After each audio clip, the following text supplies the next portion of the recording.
Assalamualaikum warahmatullahi wabarakatuh. Jadi di video ini kita akan bahas soal ujian semester untuk matematika umum kelas 12. Jadi langsung saja kita lihat nomor 1. Di sini ada gambar kubus A, B, C, D, E, F, G, H. Kemudian ada bidang yang di raster warna biru, yaitu bidang A, C, G, E. Nah, kalau pertanyaannya unsur dari kubus yang di raster warna biru disebut, ya jelas ini merupakan sebuah bidang. Jadi pilihannya hanya antara C atau D, ya. Antara A atau D, karena lainnya ini diagonal ruang, itu kan seperti A ke G, dia berupa garis. Rusuk ini juga berupa sebuah ruas garis, AB misalnya, BC, dan seterusnya. Diagonal sisi ini juga berupa sebuah ruas garis, misalnya AC atau misalnya FC, EG, dan sebagainya. Nah, yang berupa bidang adalah A atau D. Nah, kalau bidang frontal itu adalah bidang yang di depan sini, AB, FE. Berarti yang tepat adalah bidang diagonal, karena dia berupa sebuah bidang dan posisinya atau terletak pada posisi diagonal. Jadi jawaban yang benarnya adalah yang D. Nah, kemudian yang kedua, jika kubus A, B, C, D, E, F, G, H mempunyai rusuk A, rusuknya itu A, maka diagonal ruang kubus tersebut adalah, ini sudah sering kita bahas ya. Jadi diagonal ruang dari sebuah kubus itu rumusnya adalah misalnya rusuknya A, ya berarti tinggal dikali akar 3. Kalau rusuknya A, maka diagonal ruangnya adalah tinggal kalikan akar 3. A akar 3. Silahkan dipilih dari pilihannya. Oke, berikutnya nomor 3. Berdasarkan gambar tersebut, diagonal ruang ditunjukkan oleh garis. Tadi sudah sempat disinggung, diagonal ruang itu adalah garis dari suatu titik kemudian ke titik yang lain, tetapi melewati bagian dalamnya, melewati ruangnya. Nah, misalnya si pertama ini GH. GH ini dia bukan diagonal ruang karena dia lewat pinggir. Ini namanya rusuk kalau GH. Kemudian AH. AH juga nggak melewati dalam. AH melewati diagonal, tapi dia hanya melewati sisi, tidak melewati bagian dalamnya. AH ini disebutnya diagonal sisi. Ya, kalau GH ini tadi rusuk, AH ini adalah diagonal sisi atau diagonal bidang. Kalau BG, ya BG sama dengan AH, itu sama-sama diagonal sisi. AC masih sama, dia juga diagonal sisi, kan nggak melewati ruang ya, dari A ke C ini juga masih diagonal sisi. Jadi jawaban yang benarnya adalah DF, dari D ke F diagonal dan dia melewati bagian dalamnya, makanya disebut diagonal ruang karena dia melewati ruang. Yang nomor 4 nggak usah dibahas, sebenarnya udah cukup jelas itu gambar apa. Nomor 5. Jadi kalau ada di bagian bawahnya itu berupa bangun segi sekian, misalnya segi 3, segi 4, segi 5, dan seterusnya. Kemudian di bagian atasnya hanya menjadi satu titik, maka ini adalah sebuah limas. Ya, nah penamaan limas ini tergantung dengan alasnya berupa apa. Apakah alasnya berupa segi 4, segi 3, segi 5, dan seterusnya. Jadi jelas bukan kubus, bukan prisma, bukan juga balok. Nah, tinggal pilihannya antara A atau C, A atau E ini. Jadi yang membedakan A dengan E ini kan segitiga atau segi 4. Mana yang benar? Lihat alasnya ini berupa apa? Apakah segitiga ataukah segi 4? Kalau selanjutnya nomor 6. Berdasarkan gambar kubus di atas, jarak titik A dan titik E, yang ditanyakan adalah titik A ke titik E. Maka kalau jarak antara dua titik, ya tinggal kita fokus saja ke dua titik itu. Di mana titik A, di mana titik E. Kan titik A di sini ya. titik E di sini. Nah, garis apa yang menghubungkan dari A ke E? Berarti garisnya adalah garis, dia bikin aja dari A menuju ke E. Jadi garisnya adalah garis AE. Ini adalah garis AE. Berikutnya nomor 7. Ini sebenarnya hampir sama, cuman di sini dia masih berupa titik ke garis. Yang ditanyakan adalah jarak titik G dan garis FE. Berarti yang kita perlu cari adalah di mana titik G. Titik G ada di sini kan. Kemudian garis FE. FE itu garis yang ini loh. F ke E. Dari F ke E. Nah, sekarang untuk bisa menentukan mana jarak yang mewakili, itu kita tinggal dilihat kalau dari G ini kita tarik ke garis atau ruas garis EF, kemana dia bakalan siku-siku. Kita bisa melihat ke titik-titik yang ada di garis EF. Misalnya kalau kita tarik dari G ke E, ini siku-siku enggak? Kalau kita bayangkan itu kan sama aja kita menarik dari ini ke sini ya. Kelihatan dia nggak siku-siku nih, berarti bukan dari G ke E. Sekarang kalau dicoba dari G ke F, apakah GF ini siku-siku terhadap EF? Ya, ingat bahwa yang namanya jarak itu harus yang tegak lurus membentuk sudut siku-siku, dan akibatnya dia menjadi yang jaraknya yang terpendek. Kalau kita bandingkan misalnya GF dengan GE, sudah jelas lebih pendek GF. Dan ini kan sebuah kubus ya. Sebuah kubus itu GF ini pasti tegak lurus terhadap EF. Di sini akan siku-siku di F. Jadi jarak dari G ke EF bisa diwakili oleh GF, atau dibalik saja menjadi FG juga boleh. Kemudian nomor 8. Diketahui kubus ABCDEFGH dengan panjang rusuk 6. Jarak titik A ke garis CF. A ke garis CF. Oke, A ke garis CF. Kita lihat gambarnya. Nah, kita pakai gambar nomor 7 aja ya. Jadi A ada di sini. Ini A.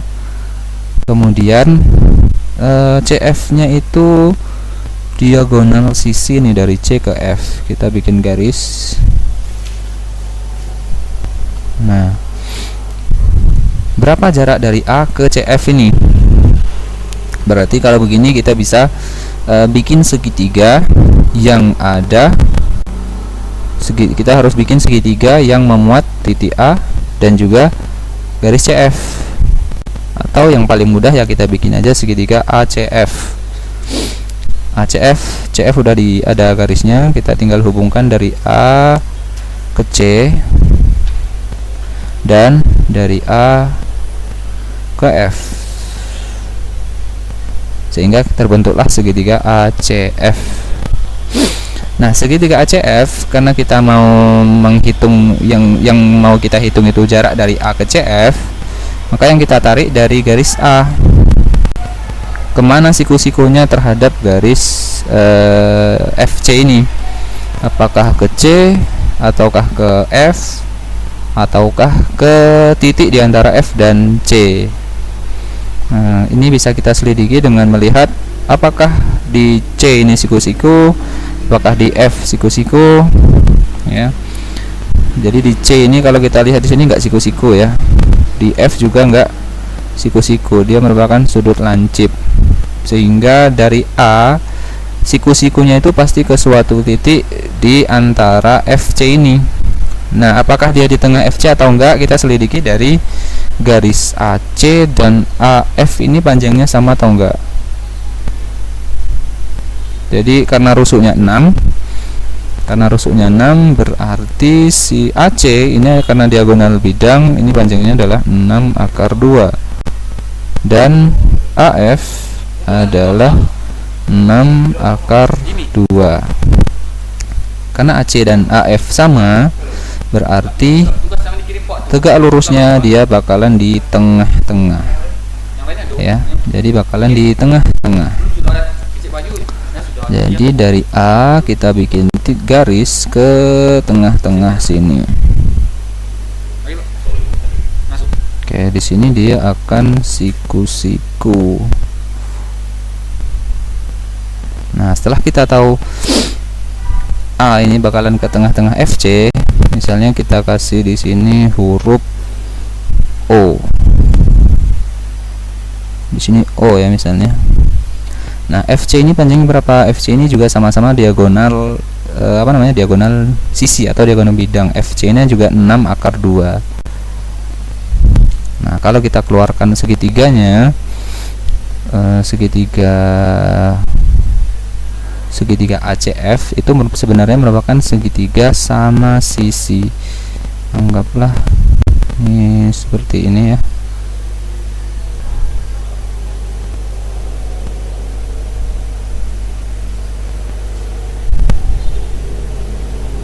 Nah, ini anggaplah ukurannya sama. Waalaikumsalam. Jadi yang ini panjangnya 6 akar 2, ini juga 6 akar 2, ini juga 6 akar 2. Nah, kemudian yang mau kita cari itu ini dari atas ini ke tengah-tengah ini ya, dari atas ke tengah-tengah. Di sini dia siku-siku, karena yang namanya jarak harus terdekat dan siku-siku.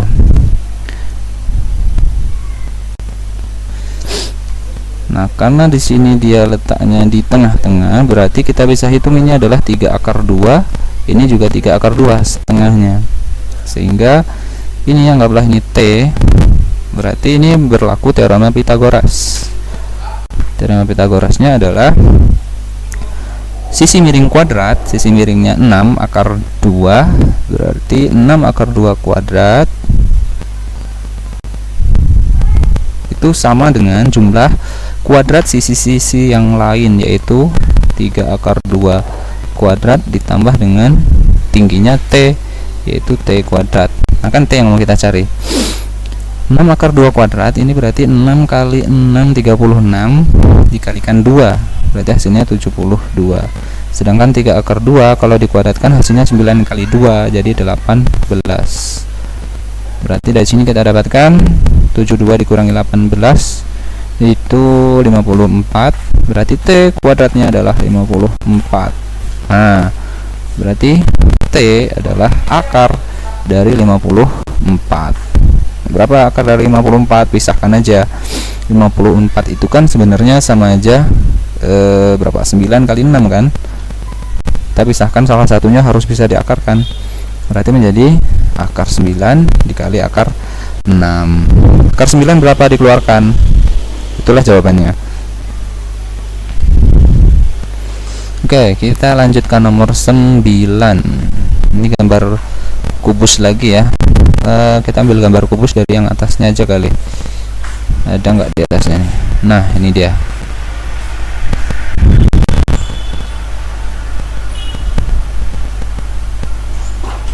Kita salin.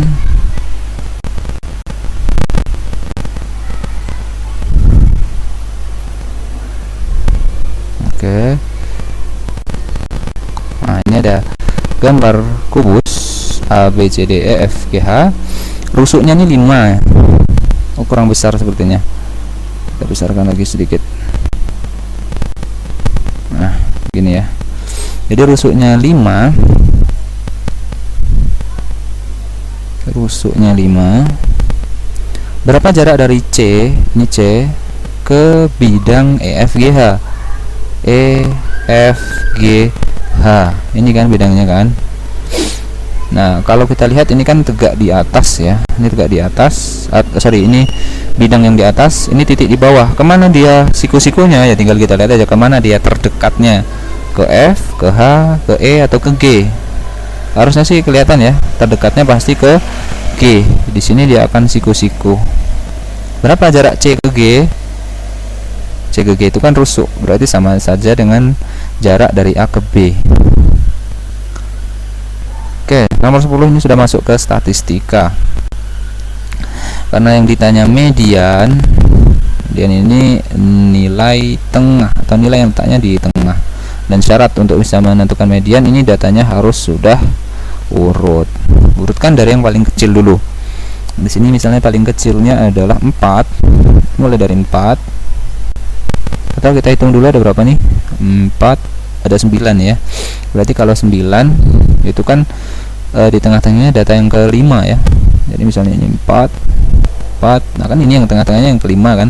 Tapi ini belum diurutkan, makanya kita harus urutkan dulu mulai dari 4. Kemudian data berikutnya yang lebih besar adalah 5. Kemudian 5 lagi, 5-nya ada 2. Kemudian 6. Setelah itu 7 ya. Nah ini kan udah 4, ini data yang kelima, berarti kita sudah dapat ini mediannya. Kalau mau dilanjutkan boleh sih. Setelah 7 ini kan berarti 9, 10, 11. Tapi tengah-tengahnya adalah itu. Nah berikutnya nomor 11. Pertanyaannya modus itu adalah nilai yang frekuensinya terbesar atau terbanyak. Jadi dari sini kita lihat dulu, kalau mau menghitung modus, yang dilihat pertama adalah frekuensi. Sini kan udah disajikan dalam bentuk tabel distribusi frekuensi nih. Jadi frekuensi mana yang paling besar? 5, 7, 9, 12, 7, pasti ini yang paling besar nih. Artinya modus ada di sini. Apa itu rumus modus?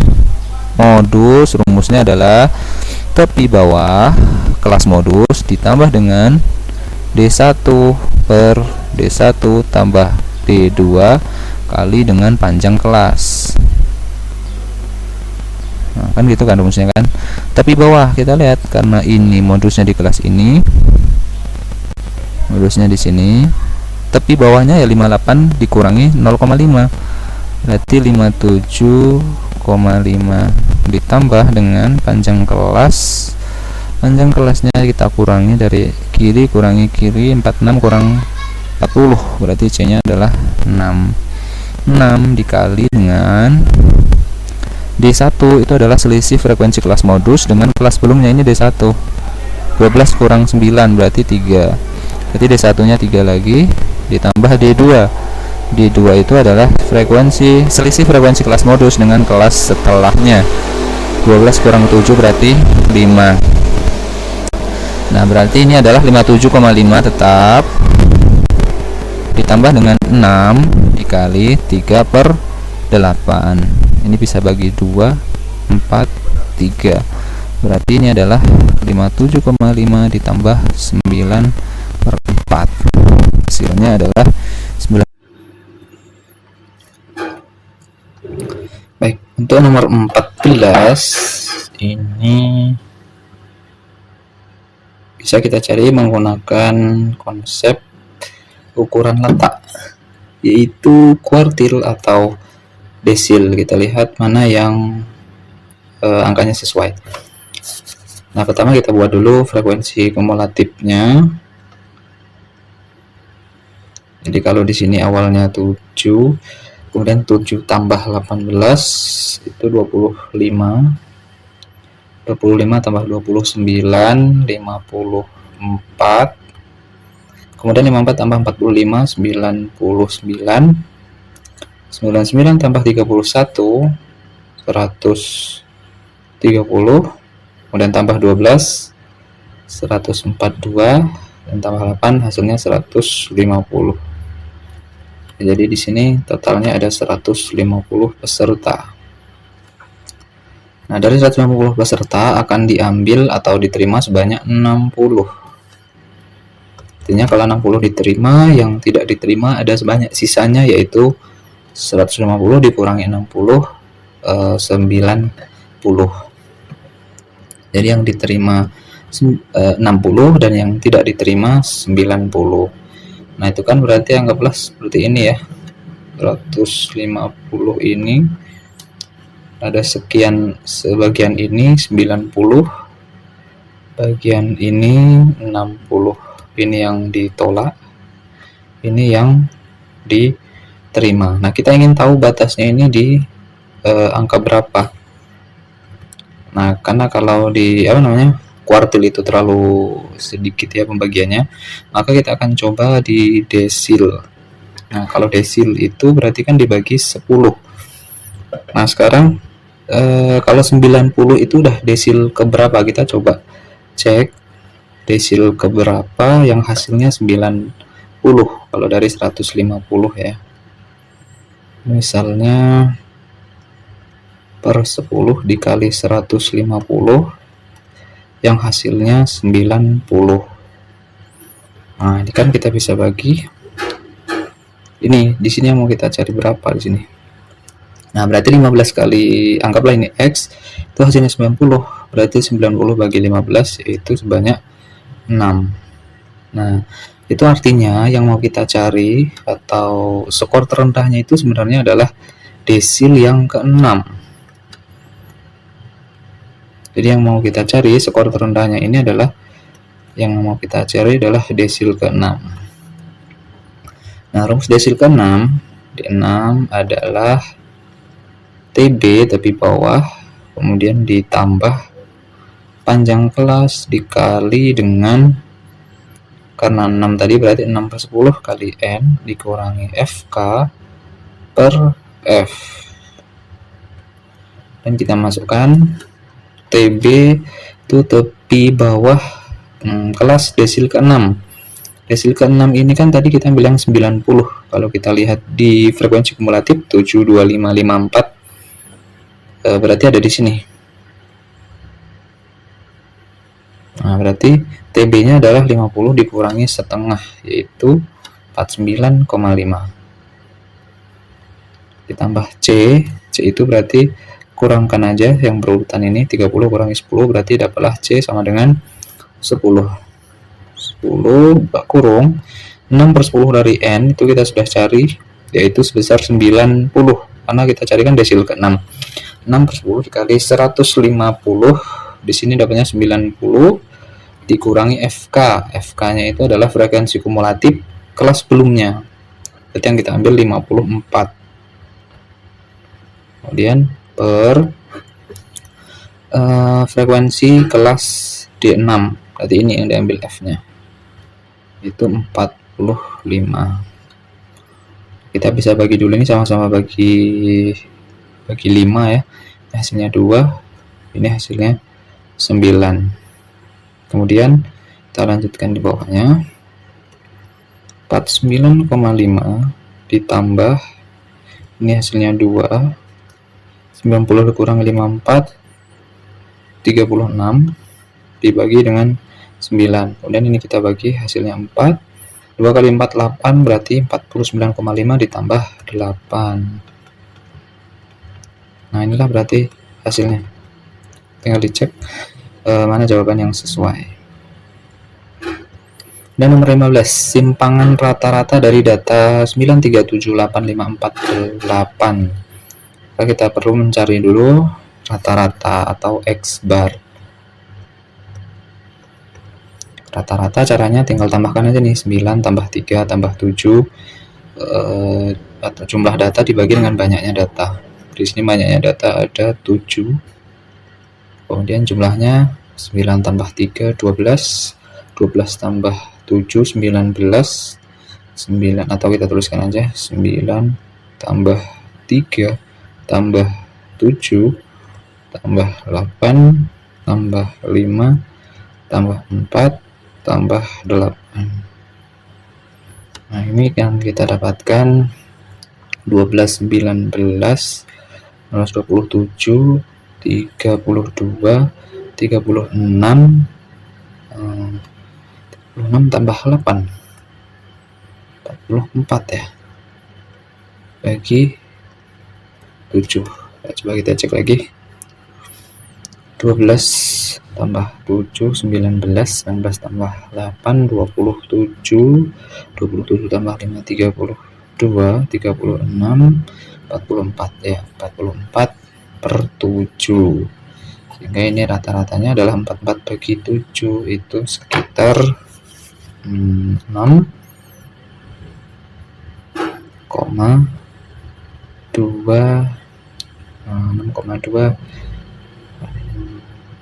sekitar 6,28 atau 6,3 ya, kecil. Nah, kalau simpangan rata-rata itu kan rumusnya adalah SR sigma dari XI dikurangi X bar mutlak ya. Jadi masing-masing data dikurangi dengan rata-ratanya. Misalnya 9 dikurangi 6,3, tapi ambil yang positifnya. Kita taruh 9 kurang 6,3, kemudian 3 dikurang 6,3, dan seterusnya, masing-masing data dikurangi dengan 6,3. Langsung kita tuliskan hasilnya. Kalau 9 dikurangi 6,3 itu hasilnya 2,7 positif ya. Tambah dengan 3 dikurangi ini berarti 3,3, ditambah dengan 7 dikurangi dengan 6,3 berarti 0,7. Kalau 8 berarti 1,7. Kalau 5 berarti 1,3. Kemudian kalau 4 itu 2,3 dan 8 1,7. Kemudian tinggal dijumlahkan. Jumlahkan ya. 7 tambah 3 0. Kemudian 7 tambah 3 0, 7 tambah 3 0, 7. Oke. Ini tinggal dijumlahkan. Kalau memang tidak ada hasilnya di pilihan, tuliskan sesuai hasilnya. Dan nomor 16. Ini kaidah pencacahan. Berapa banyak bilangan ratusan dengan angka berbeda yang dapat disusun dari angka-angka 1, 2, 3, 4, 5, dan 6 dengan syarat nilainya harus lebih dari 400. Kemudian ratusan ya, artinya dia ada 3 angka dan angkanya harus berbeda. Jadi kita bisa selesaikan dengan filling slot. Ada 3 slot ya. Nah, karena di sini nilainya harus lebih dari 400, maka angka pertama nggak boleh sembarangan. Angka pertama ini harus antara 4, 5, atau 6. Ada 3 angka yang memungkinkan untuk mengisi kotak pertama. Kemudian kotak kedua ya syaratnya di sini hanya berbeda, artinya seandainya ini angka 4 yang terpakai, ya selain angka 4 berarti boleh. Jadi boleh 1, 2, 3, 4 boleh, kemudian 5, 6. Berarti di sini masih ada 5. Dan seandainya yang terpakai angka 1, berarti ini tinggal 2, 3, 5, 6, masih ada 4. Kemudian ini dikalikan. Kemudian nomor 17. Berapa banyak bilangan genap 3 angka berbeda? Ini berarti juga ratusan. Genap 3 angka dan harus berbeda, yang disusun dari angka-angka 2, 3, 4, 5, 6, 7, 8. Nah, kalau dia harus bilangan genap, berarti kita harus mengisi dari slot paling belakang. Jadi angka yang bisa mengisi paling belakang itu adalah 2, 4, 6, 8, karena dia harus genap. Nah, berarti ada 4. Syarat yang lainnya 3 angka berbeda, berarti hanya harus berbeda. Artinya seandainya belakangnya itu adalah angka 2, nah berarti kalau kita langsung ke angka pertama, selain angka 2 boleh dipakai. Boleh pakai 3, 4, kemudian 5, 6, 7, 8. Berarti ini masih ada 6. Dan berkurang 1 lagi, misalnya 3 yang terpakai, berarti masih ada 5. Nah, kemudian ini dikalikan.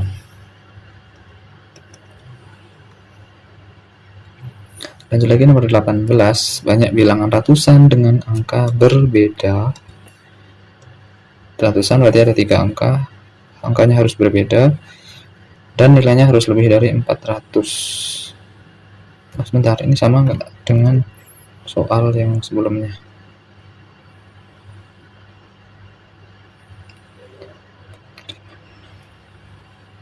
Ya, sebenarnya sama ya. Berarti 18 ini jawabannya sama dengan 16. Sama dengan nomor 16. Nomor 19, 5 orang anak A, B, C, D, dan E berdiri berjajar satu baris. Jika A selalu berdiri di ujung kanan atau kiri barisan, maka banyaknya susunan barisan berbeda adalah. Jadi dia susunannya berjajar 1, 2, 3, 4, 5. Kemudian ketentuannya di sini si A hanya boleh di ujung, bisa di ujung kiri atau di ujung kanan. Seandainya si A ini ada di ujung kiri, nah berarti yang kita susun itu hanya ada 4. Kita menyusun 4 dari 4, kita bisa gunakan konsep permutasi. Ini berarti sama saja 4 faktorial. Nah, ini kan satu kondisi ya, ketika A-nya di sebelah kiri. Kondisi yang kedua adalah A-nya di sebelah kanan. Dan ini juga sama. Berarti yang kita bisa susun hanya 4, yaitu 4 faktorial, karena menyusun 4 dari 4. Sehingga kalau totalnya adalah bisa kita ambil ini 4 faktorial ditambah 4 faktorial. Atau bisa juga kita taruh 2 dikali 4 faktorial. Sebanyak 2, ya kan? Kemudian 4 faktorial itu adalah 4 kali 3 kali 2 kali 1. Ada jawabannya. Nomor 20, nilai dari 4 faktorial. Namanya faktorial adalah perkalian dengan angka yang lebih kecil dari dia sampai ketemu 1. 4 kali 3 kali 2 kali 1.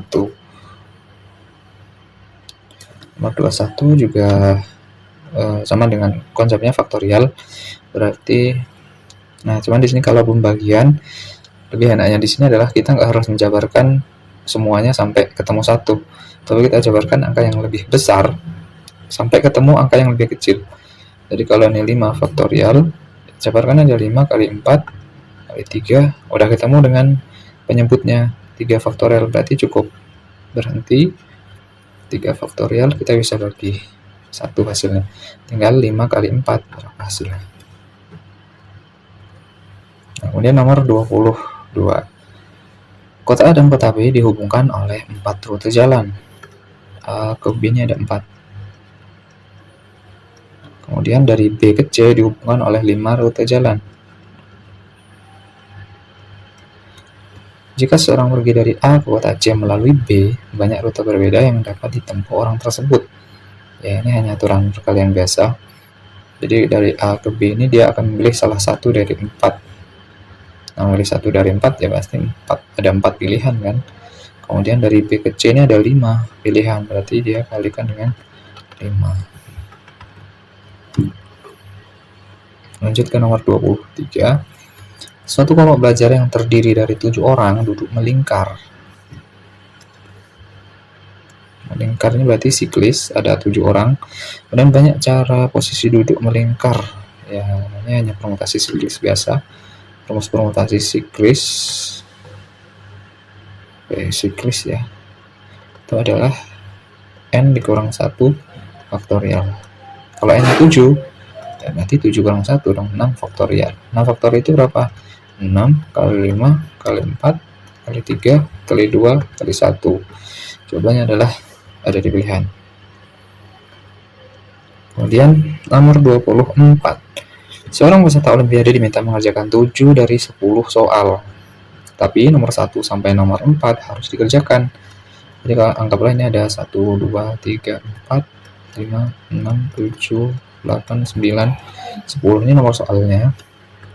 Nah, tapi nomor ini 1 sampai 4 ini wajib, sifatnya wajib, nggak bisa, nggak harus, pokoknya 4 ini harus dikerjakan. Nah, artinya apa? Kalau ini sudah wajib, dia sudah harus mengerjakan 4, sedangkan dia harus mengerjakan 7, berarti dia kurang 3 soal lagi. 3 soalnya dipilih dari sisanya ini, yaitu 6. Berarti ini kasusnya adalah memilih 3 soal dari 6. Nah, kalau memilih ini berarti kasusnya adalah kombinasi, karena kita nggak perlu memperhatikan urutan soal yang dipilih 567 atau 657, nggak masalah, yang penting soal itulah yang dia pilih. Artinya di sini kita gunakan kombinasi 3 dari 6, yaitu 6 faktorial 6 kurang 3 faktorial kali 3 faktorial, berarti 6 min 3, berarti 6 nya jabarkan sampai 3 per 3 faktorial kali 3 faktorial, coret 3 faktorial itu 3 kali 2 6 ya, berarti coret dengan ini, sehingga yang tersisa adalah 5 kali 4, yaitu sekian. Nomor 25. Banyak susunan berbeda yang dapat dibuat dari huruf-huruf pada kata kalkulus. Berarti ini adalah permutasi. Kita lihat hurufnya ada yang sama ya. Berarti ini permutasi unsur yang sama. Permutasi unsur yang sama itu adalah kita hitung dulu total hurufnya ada berapa. 1, 2, 3, 4, 5, 6, 7, 8. Berarti 8 faktorial dibagi dengan huruf-huruf yang samanya. K ada 2 faktorial, kemudian L juga ada 2, kemudian U juga ada 2. Berarti ini adalah 8 kali 7 kali 6 kali 5 kali 4 kali 3 kali 2 kali 1 dibagi 2 kali 2 kali 2 ini sama dengan 8, coret. Nah, hasilnya adalah 7 kali 6 dan seterusnya sampai ketemu 1. Nah, kemudian nomor 26.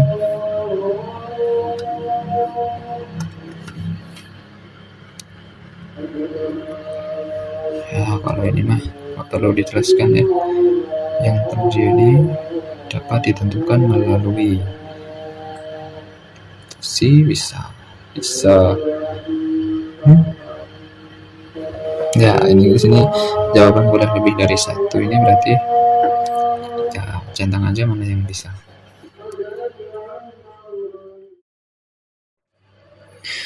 Ya, lanjut untuk nomor 27. Soalnya adalah 3 koin dilambungkan sebanyak 3 kali. Bisa aja ya. 3 koin dilambungkan sebanyak 3 kali. Berapakah peluang munculnya paling sedikit 2 sisi gambar?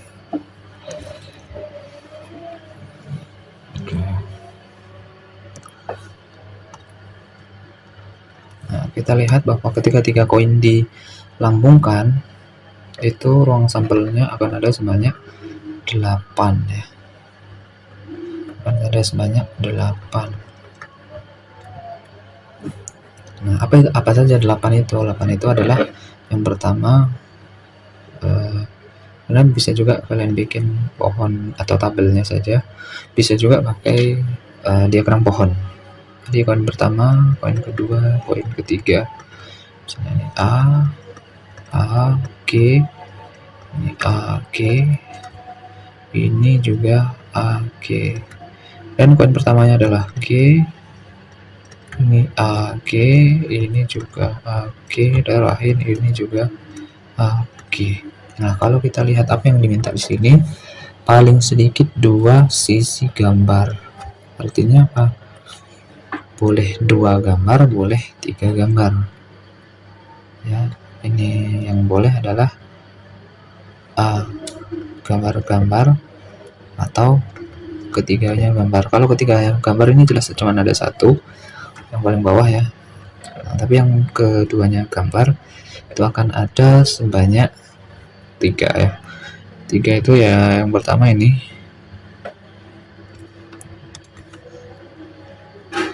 kemudian ini, kemudian ini. Jadi ada 3. Nah, berarti totalnya adalah sebanyak 4. Ada sebanyak 4 kejadian NA nya. Karena NS nya tadi 8, maka peluangnya adalah 4/8, yaitu sama dengan berapa tuh? Lanjut nomor 28. Sebuah dadu dan sekeping uang logam. Ya, dadu itu 1-6. Uang logam itu angka dengan gambar. Peluang muncul gambar pada mata uang dan bilangan atau di sini atau bilangan prima pada dadu adalah. Nah, ini bisa kita pisahkan aja. Kalau gambar ada kejadian A, ada kejadian B.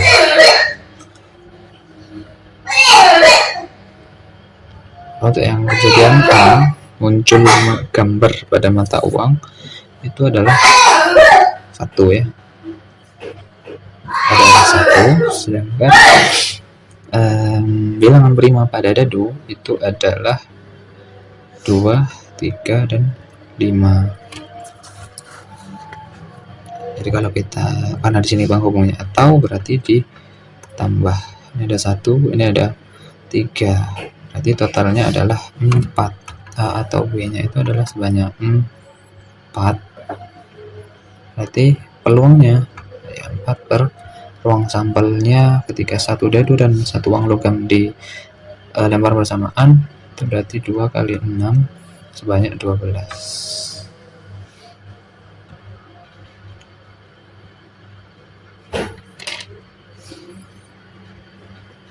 Atau ada nggak 4 per 12? Atau bisa juga didaftarkan semua. Selain dengan cara ini, bisa juga didaftarkan semua begini. Angka gambar 1, 2, 3, 4, 5, 6 di A1, A2, A3, A4, A5, A6. Di sini G1, G2, G3, G4, G5, dan G6. Nah, yang diminta adalah gambar pada mata uang. Oh iya, berarti kalau gambar pada mata uang itu semuanya ini ya. Atau bilangan prima pada dadu. Jadi masih boleh ditambah yang ini, dan ini, artinya ada 9 ini. Berarti ini jawabannya adalah 9 per 12. Nah, kemudian nomor 29, satu kartu bridge yang jumlahnya 52 dikocok, kemudian diambil secara acak. Kartu king, tinggal dihitung aja, kartu king ada sebanyak 4 ya. King, pokoknya ada 4, berarti peluangnya ada 4 per total satu bridge itu adalah sebanyak 52, tinggal disederhanakan. Dan terakhir nomor 30, 2 buah dadu dilempar bersama-sama, peluang munculnya mata dadu berjumlah 12. Ya, ingat aja kalau mata dadu, ketika 2 mata dadu dilempar bersama, maka akan muncul jumlah mata dadu 2, jumlah mata dadu 3, 4, 5, 6, 7, 8, 9, 10, 11, dan 12.